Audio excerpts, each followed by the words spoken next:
Welcome to your Farm and Home Show. My name is Joanna Coles, and today we're going to take a cheese that's very popular. It's Brie cheese, and a lot of times we see this used as an appetizer with fruits like apples and pears or nuts, crusty bread. It's kind of the queen of cheeses. It's a French cheese. It has a mild, buttery flavor, sometimes with an earthy tone. It has an edible rind. For appetizers, you let it come to room temperature because it is a soft cheese, and it kind of enhances that flavor. But today we're going to take a different spin on it. This would be a great way to introduce Brie to maybe some family members or children that might be leery about trying new things, but it's going to be a Brie pizza.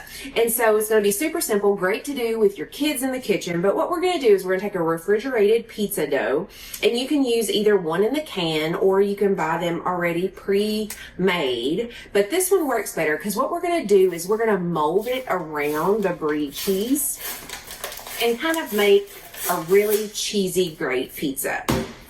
And so what I have here is I have a circle that fits on my pizza pan, and I already have it kind of cut out because this will make cleanup so much easier when we have this out. And so we're going to unroll our pizza dough.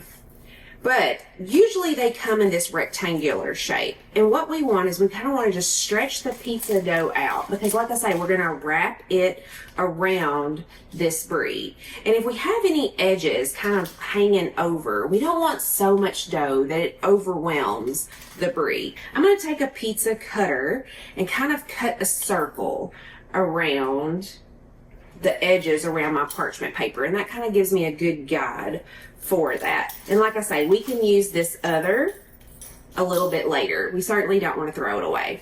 And then we're going to get our Brie out, and it comes in this little package sealed like this, and we just want to take this off and then open up this Brie package. And like I say, it's going to have a rind, and you can take that off. If that's something that you don't really like, you can always cut that off. The best way to do that, though, is to put it in the freezer. Don't completely freeze it. What you want to do is you just want to get it a little bit more firm, and so that you can kind of work with this little white rind to get it off. We're going to set this right in the middle of our dough, and then we're going to take 2 tablespoons of pizza sauce, and we're going to put it on top of the Brie, and just going to give it some flavor and melt into that. We're also going to take a teaspoon of minced garlic, and we're going to put it right in, mix it in with that, and that's going to give it that classic Italian flavor. This particular recipe from the Dairy Council calls for 5 pepperoni slices, and so you're just going to place them around the Brie. Now, it did call for 5, but it's okay if you put a little extra. You can also top this with prosciutto, caramelized onions, really just anything that your family likes. And then what you're going to do when you get all your pepperoni slices on there, you're going to also top it with some cheese. More cheese, right? But you can never have enough cheese. You can also top it with some more pepperoni slices if you like, just however you want to do this. But the base recipe calls for a 1/2 cup of mozzarella cheese. And so I'm going to add a few more pepperoni slices on top.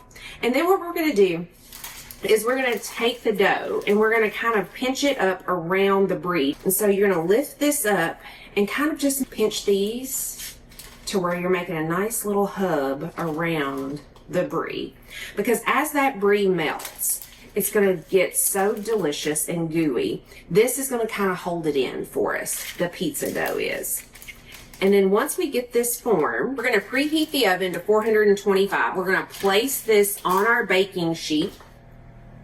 And then we're just going to top the crust. And this is just going to help it get buttery, nice and brown around here. So we're just going to butter the edges of our crust. So you want to cook it for about 20 minutes in a 425-degree oven. So once it comes out of the oven, top it with a little grated Parmesan cheese with some slices of basil on top for a garnish, and enjoy. For this recipe and many more, you can go to the Dairy Council and find great recipes on a budget for breakfast, lunch, dinner, or even sweet treats. We appreciate you watching the Farm and Home Show and hope you have a great day.